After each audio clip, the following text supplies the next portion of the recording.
नमस्कार, मैं हूं निकुल तिवारी और आप लाइव सीरीज देख रहे। देखिए हमारे साथ नवीन सर मौजूद हैं। क्या होगा एसटीईटी अपियरिंग का, क्या होगा सीटेट वालों का और क्या होगा डीएलएड वालों का, क्योंकि टीआरई 3.0 बस कुछ समय बाकी है, कह सकते क्या होगा लाखों अभ्यर्थियों का।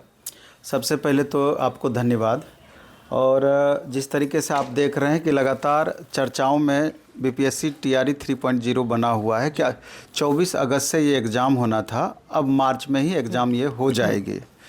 तो दोनों बातें इसमें हैं। एक तरीके से आप देखेंगे कि 6-7 साल पिछले एक भी वैकेंसी देखने को नहीं मिली टीचर की रिगार्डिंग, और एक ही साल में 3 वैकेंसी, अब तो चौथी वैकेंसी भी आने की संभावनाएं हैं।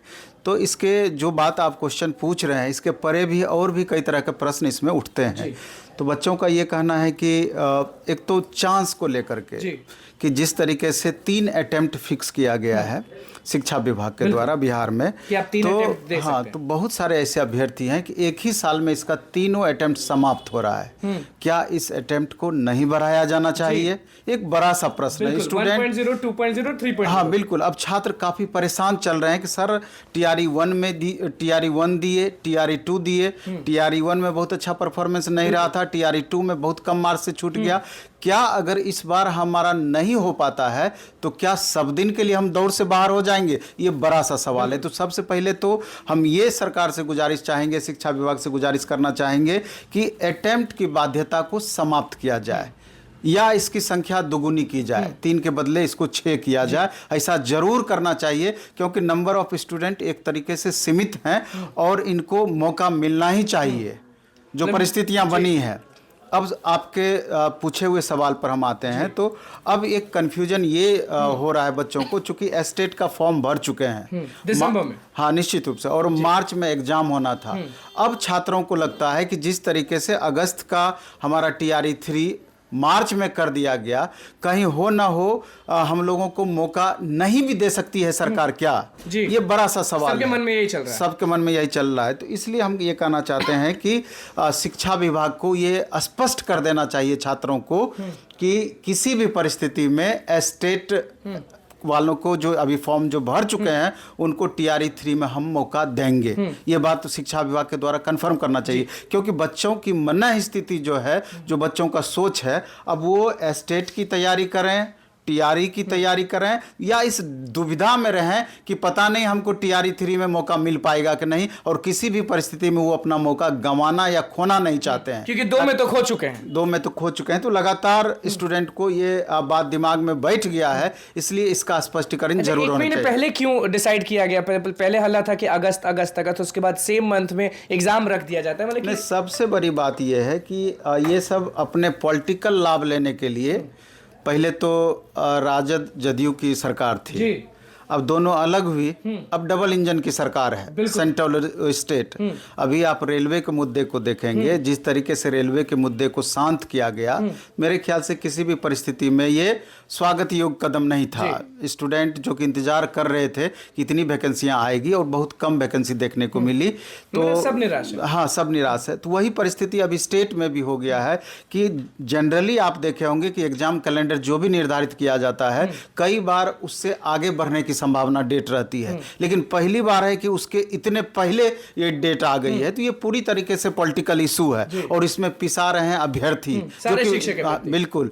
तो अभ्यर्थी का क्या स्थिति है इस पर कोई ध्यान देने वाला नहीं है, अभ्यर्थी क्या चाहते हैं इस पर कोई ध्यान देने वाले नहीं है। हमको पॉलिटिकल लाभ कैसे मिले, पूरी तरीके से इसी पर लगातार बातें हो रही है। तो इसके अलावे भी जो 2 अन्य इशू है कि जैसे कल भी बहुत सारे कैंडिडेट आप देखे होंगे जो अलग अलग डाइट से डीएलएड के अभ्यर्थी आए थे कि सर हमारा 22 से 24 सेशन है, पता नहीं आगे हम लोग के लिए वैकेंसी बचेगी कि नहीं बचेगी, तो हम लोगों को भी अपियरिंग में मौका मिलना चाहिए। तो कहीं ना कहीं आप देखेंगे तो इन बच्चों का भी मांग बिल्कुल पूरी तरीके से जायज है।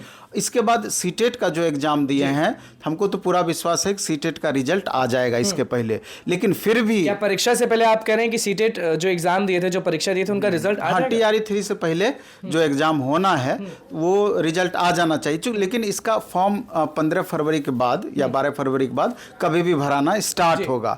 तो अब बहुत बच्चों को दुविधा है कि उस समय तक हमारी रिजल्ट आएगी कि नहीं। तो यहाँ पर भी शिक्षा विभाग को क्लियर करना चाहिए कि सीटेट का अगर रिजल्ट खुदा न खास्ते नहीं आ पाएगा तो सीटेट अपेयरिंग को हम मौका देंगे। और इतने सारे बच्चे जो कि इस बार एग्जाम दिए हैं, जिनको कि 1 to 5 या 6 to 8 में भाग लेना है, तो उनको अपॉर्चुनिटी उनका मिस ना हो, इस बातों पर निश्चित रूप से शिक्षा विभाग को ध्यान देने की जरूरत है और ये क्लियर करने की जरूरत है। लगातार जो अभ्यर्थी शिक्षक अभ्यर्थी हैं वो मांग तो करते हैं कि अपियरिंग को मौका दिया जाए, लेकिन कहीं ना कहीं छूट जाते हैं। पिछली बार छूट गए थे सीटेट वाले। पिछली बार की परिस्थितियां अलग थी और इस बार जो परिस्थितियां बनी है तो निश्चय ही अपियरिंग वालों को सरकार को मौका देना ही चाहिए और उन्हीं सरकार के हित में ये बातें रहेगी, छात्र हित में तो होगा ही होगा। अध्यक्ष से मिलने लगातार एसटीटी अपियरिंग वाले मिलने जाते हैं बीएसईबी ऑफिस, लेकिन उनको कुछ बोला नहीं जा रहा है। कुछ लोग सामने से बोलते नहीं कि जी हाँ आप निश्चिंत रहें, आप परीक्षा देंगे। एक्चुअली दिक्कत ये होती है, आप बीपीएससी ही जाएं तो वहां पर जो इंक्वायरी पर बैठे हुए लोग होते हैं तो उनको खुद पता नहीं होता है कि अंदर की एक्टिविटी क्या है। वही हाथ बिहार स्कूल एग्जामिनेशन बोर्ड में भी है, उनको पता ही नहीं है कुछ। चंद ऑफिसर्स हैं जो कि नीति निर्धारण करते हैं, उन्हीं को सारी बातें पता होती है और लास्ट मोमेंट में जाकर के नोटिफिकेशन निकालते हैं या कुछ भी नोटिस निकालते हैं।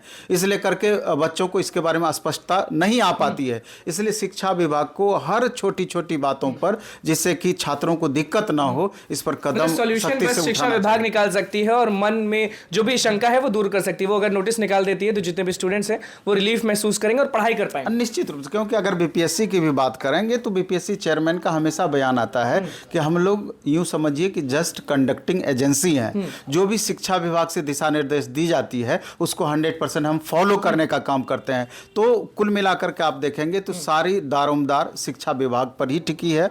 और अभी तक तो बिहार में शिक्षा मंत्रालय, जो शिक्षा मंत्री कौन बनेंगे, ये इसका आभास तो हो रहा है लेकिन अभी तक फिक्स नहीं किया गया। तो मे भी कि इसको लेकर के डिसीजन लेने में परेशानी हो रही हो, ये तो इंटरनल मामला है, इस पर तो टिप्पणी करना उचित भी नहीं है। कितने सीट्स रहेंगे टीआरई 3.0? बस नहीं, अभी तो जिस हिसाब से बताया जा रहा है कि 71,000 प्लस यानी 71,000 प्लस वैकेंसियां रहेंगी, लेकिन हमको लगता है कि लास्ट मोमेंट में हो सकता है कि इससे भी वैकेंसी बढ़े, और नहीं तो जो भी वैकेंसियां और बचेंगी वो टीआरई 4 के लिए निश्चित रूप से टीआरई 4 के लिए निश्चित रूप से रहेंगे। इसलिए हम तमाम छात्रों को कहना चाहते हैं कि एक अच्छा अपॉर्चुनिटी है।